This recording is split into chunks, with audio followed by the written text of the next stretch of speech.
Welcome to the video for the mat050 final review study guide, page 7. We'll be starting with question 17, which accidentally got started on page 6. Actually, most of it's on page 7. So we'll start with that. Theoretically, you have looked at that problem and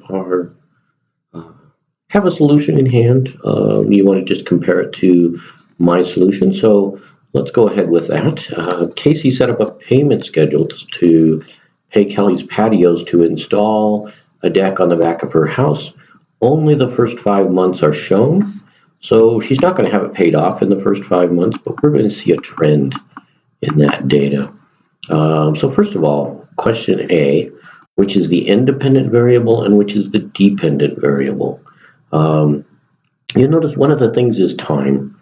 Time is usually the independent variable. A lot of things depend on time, but time just keeps going. It really doesn't depend on anything else. We haven't figured out a way to stop time or to speed time up. We just have to deal with time as it comes. So in this problem, as time goes on, more payments are due. So the payments depend on the time. Depends on how many months as to what you should pay. So the independent variable is the month, and the dependent is the amount paid, or the money.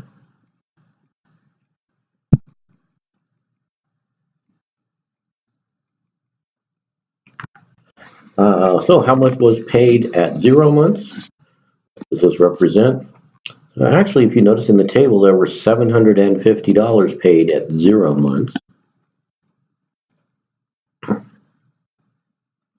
And this represents the down payment.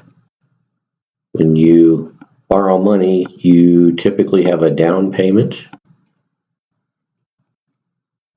which you pay before you even get the product. So you pay that before they install the deck. Then how much does she pay each month? I'm going to look at the table from 0 to 1 month. It increases $250, and from 1 month to 2 months, it increases by $250. And I can see that's kind of the pattern. So she pays $250 each month, or per month.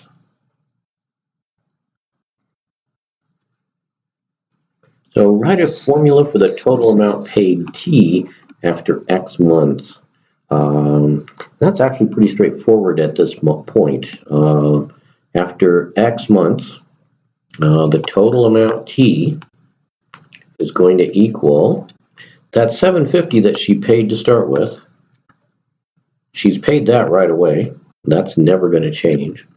But each month she pays $250. So for each of those X months, she's going to pay $250, or she's going to pay 250 X times, or 250 times X. So that's actually the equation then, and that's one of the important things for the test, is writing equations like that. Pause the video now, look at question 18. When you have an answer for question 18, come back and compare it to what I would do. Okay, now that you've looked at question 18, the following table reports the number of Bigfoot sightings in Colorado. Create a scatter plot for this data, where X is the number of years that have passed since 2007, and Y is the number of Bigfoot sightings each year. So, got some data here. And it says, what trends do you see? Be specific. So really the objective here is to plot data and draw some conclusions about that data. So something I would typically do with a problem like this is start off, so they'll say X is the number of years that have passed since 2007, or the number of years after 2007. First thing I will typically do is draw in this column. When you're given the years, I will write in this column. In 2007, it's been 0 years since 2007. 2008, it's been 1 year since. And that's already done for us here. That helps us out. So we've got that taken care of. So I can go to my graph now. And first things, I'm going to label the graph. So X is years after 2007.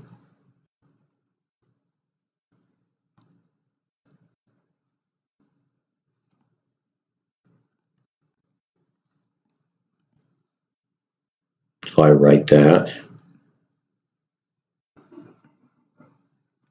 And Y is the number of Bigfoot sightings.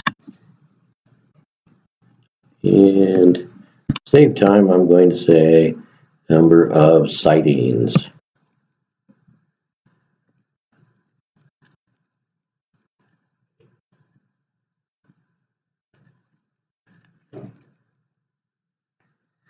Okay.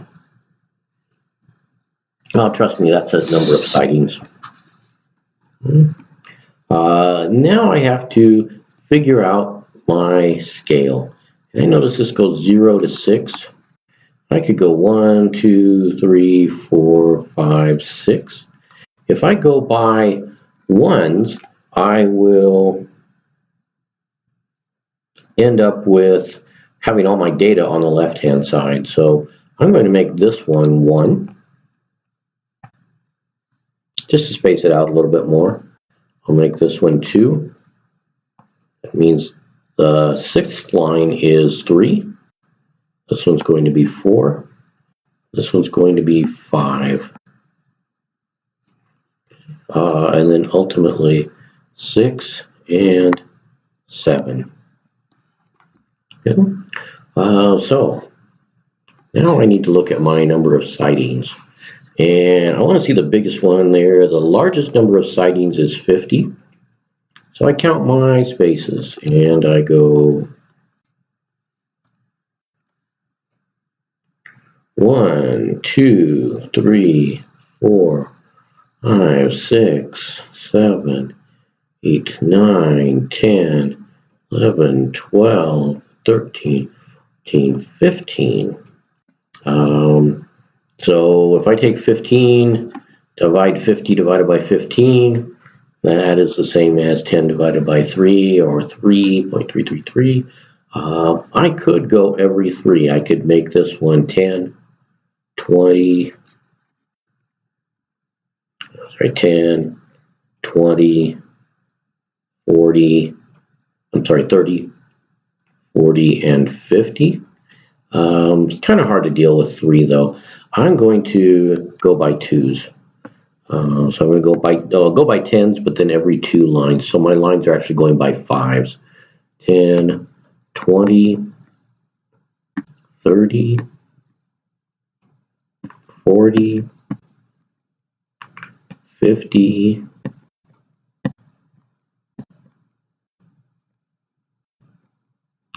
and 60.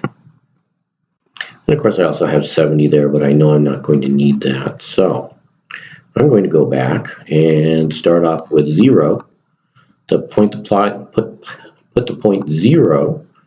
Got 0 right here. I should label 0 on the y-axis as well. So this line, the y-axis, is where x equals 0. I go to the point where x equals 0, y equals 50. So I put my first point right there.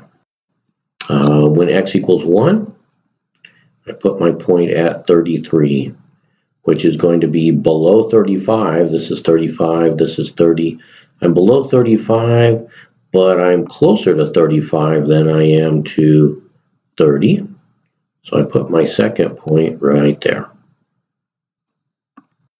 For 2 years, I need to go to 40. And that's kind of handy because here, this line is where x equals 2. This line is where x equals 40. And I go out to that, where those lines cross, and I put a point.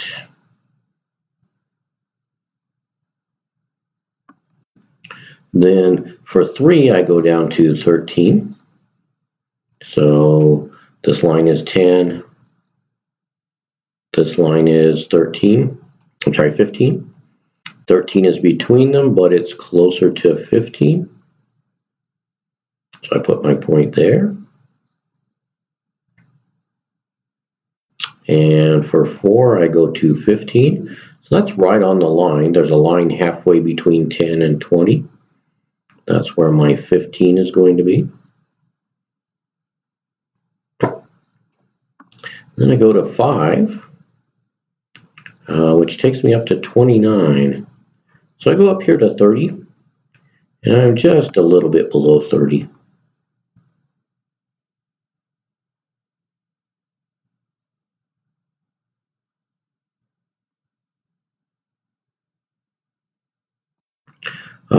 And for 6, it is actually at 30, so I go right on that line. Not a huge difference. Okay. And I want to check. Create a scatter plot for this data where X is the number of years and Y is the number of Bigfoot sightings. So don't really, for scatter plot, I don't really need the line. I'm going to draw the line just to kind of give myself an idea what's going on, because it helps with trends. So what trends do you see? Well, first of all, the number of Bigfoot sightings is generally going down. So that's 1, generally down.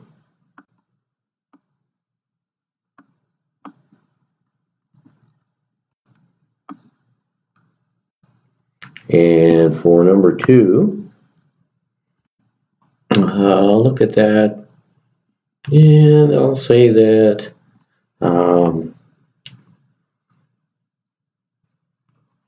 there was it kind of bottomed out, or there was a minimum.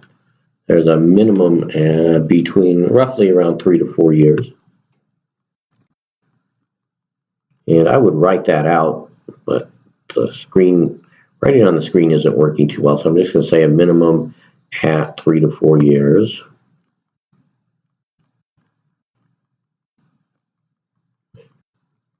And for my third one, so trend, I'll say it seems to have leveled off. So if I look at this area, here's my minimum. If I look at this area, I'm going to say it seems to have leveled off at 5 to 6 years. So leveled off.